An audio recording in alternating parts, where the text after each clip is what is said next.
अदा परू मां तोखे किथे ॻोल्हियां। मूंखे जे न पर हुजन त मां ओॾामी तो वटि अचां। ऐं बाबा भी पोड़ो थी वियो आ। किथां ॻोल्ही तो बाबा तोखे? अदा परू मोटी आदा इसने एक घर तो को किलो वीरान तो लगे। मोटी आदा परू मोटी आ। दिया छो थी रोई? कंहिंखे थी पंहिंजा लुड़क ॾेखारी? असांजी किस्मत में विछोड़े खां सवा कुछ भी ना है लिखल।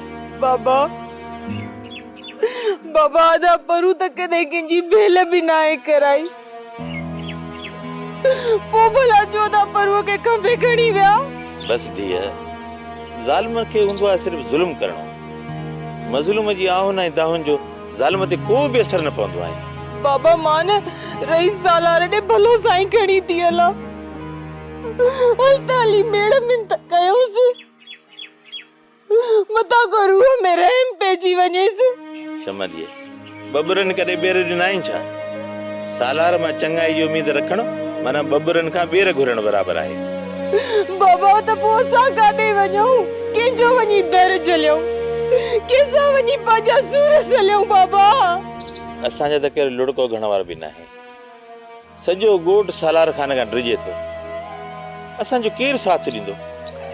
बाबा तो बाबा पोसा छा कयो? हा दिया मूं नादिर सां ॻाल्हायो। नादिर मूंखे अहिड़ी तसली ॾिनी आहे जो मुंहिंजो हियां ठरी पियो आहे। तूं दिलि न लाए, अल्लाह कंदो सभु ठीक थी वेंदो। हाँ बाबा हाणे त असांजो हिकिड़ो आसरो हिन नादिर में ही आहे। ॿियो त ॼण को असांजो आहे ही कोन। बस दिया दुआ घुर त परू खैरी सां हुजे। रब रहीम आहे बाबा ऐं रब रहम भी जरूर कंदो। मुझे भाउ के को गोसो वाह न लगंदो। अल्लाह साईं खैर कंदो। हाणे उठ हथ मुंह धोई आ पोइ मूंखे मानी ॾे वञ पुत्र।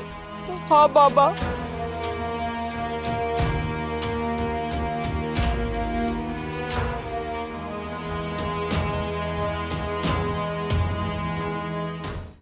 सोप सीरियल सिंध जाई तमाम एपिसोड्स ॾिसो हाणे HD क्वालिटी में। विजिट करियो असांजो YouTube channel Sindh TV HD drama.